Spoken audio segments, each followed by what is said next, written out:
This happened a few winters ago. I had just finalized my divorce about 6 months earlier, and to put it lightly, I needed a reset.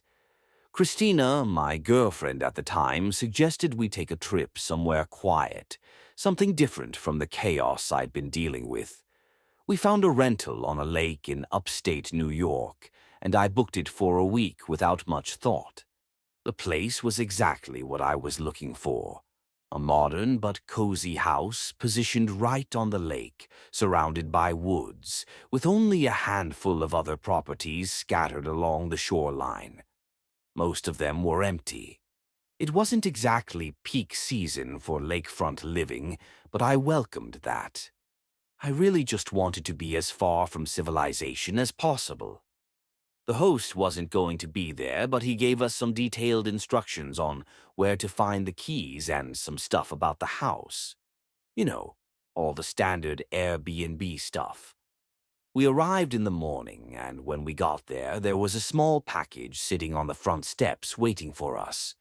There was no return address, just a little handwritten note that said, "Enjoy your stay. Make sure to stay warm." That part was kind of cute, but there was something else in the package. A tiny box of matches. We figured it was some kind of welcome gift.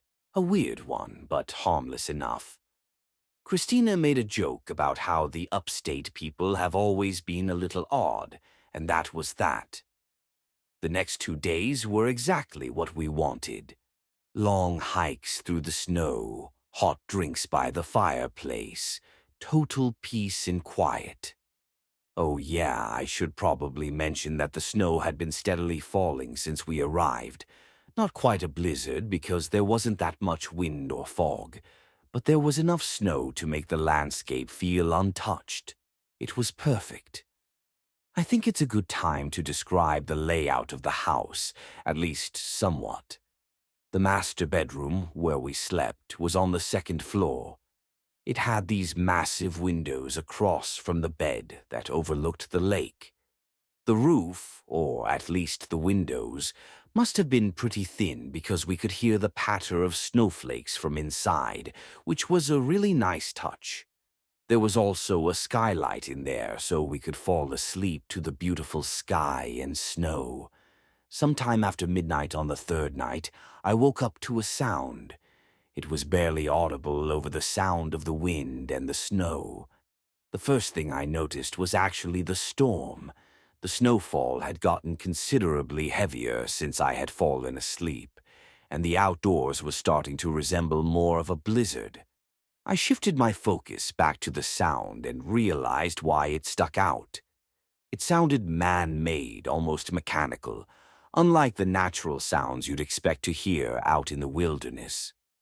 I quietly got out of bed, careful not to wake up Christina, and I made my way across the room. I looked out the window and saw the last thing I expected to see, a snowmobile. It was moving slowly across the ice. I know it's not the most abnormal thing. People drive snowmobiles on frozen lakes all the time, but I was just so confused, given how late it was. Like I said, the snow was falling more heavily now, so visibility wasn't great, but I could still make out the shape. The driver was moving cautiously, like they weren't completely sure about the ice, and then they just stopped entirely. I watched as the person climbed off and started waving their hands like they were in distress. It looked like they were shouting, but I couldn't make out what they were saying. To my horror, I realized that they were facing in the direction of our house. Did they know we were there? It was impossible. Either way, it looked like they needed help, so I woke Christina and told her what was happening. Then I got dressed, went downstairs, and stepped outside onto the deck. It was freezing, even with the layers I was wearing. As soon as I opened the door, I got hit with another surprise. The person on the ice was a woman. I could tell because she was shouting for help, saying, "Thank God someone's there," and repeating that she lost her little boy somewhere in the snowstorm. It sounded like she was crying or borderline hysterical. It wasn't a question of whether or not I'd help. If there was a child out there in that weather, all alone, they weren't going to last long. I laced my boots and made my way toward the lake, telling Christina to stay inside. As I approached the woman, I started to make out more details of her appearance. She was bundled up in a thick fur coat, and her hair was pulled back into a tight braid. The ice was completely solid. There wasn't even a chance of falling through, so I started to relax, knowing that it would have been impossible for that little boy to have fallen through. As I got closer, she started saying that he had run away from home and that she was looking for him. That statement gave me some pause. I had expected her to say something like he had fallen off her snowmobile and she hadn't noticed. And then I started to think about how ridiculous even that story was. How the hell do you not notice your own kid falling off a snowmobile? The adrenaline must have been clouding my judgment because I hadn't even thought about that until right then. I was just about to ask her for more details when she said something that literally made me freeze. She asked me if I still got those matches, and I could tell she was smiling. For a split second, I had no idea what she was talking about, and then it all clicked at once. The matches. That package from the first day. The note. She had left it, not our host. Before I could react, she reached into her coat and pulled out a gun. She demanded my wallet and phone, and I gave them to her. I had no other choice.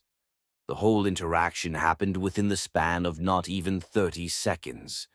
Without another word, she climbed back onto the snowmobile and disappeared into the whiteout.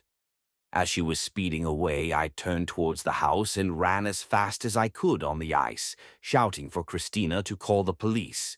The whole time, she was already on the phone with them.